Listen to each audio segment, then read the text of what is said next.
Hello. Tonight we're going to show you a quick method to add quick access to templates into the new Joomla 4 admin panel. Let's get started. So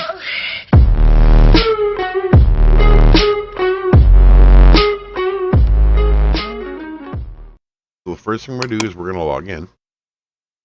And we come up here to our little site button right there and we say edit.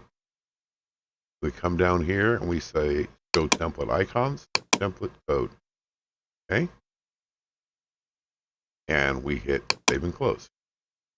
And now it's right there. That's all it takes, and it makes your life a whole lot nicer. Thank you.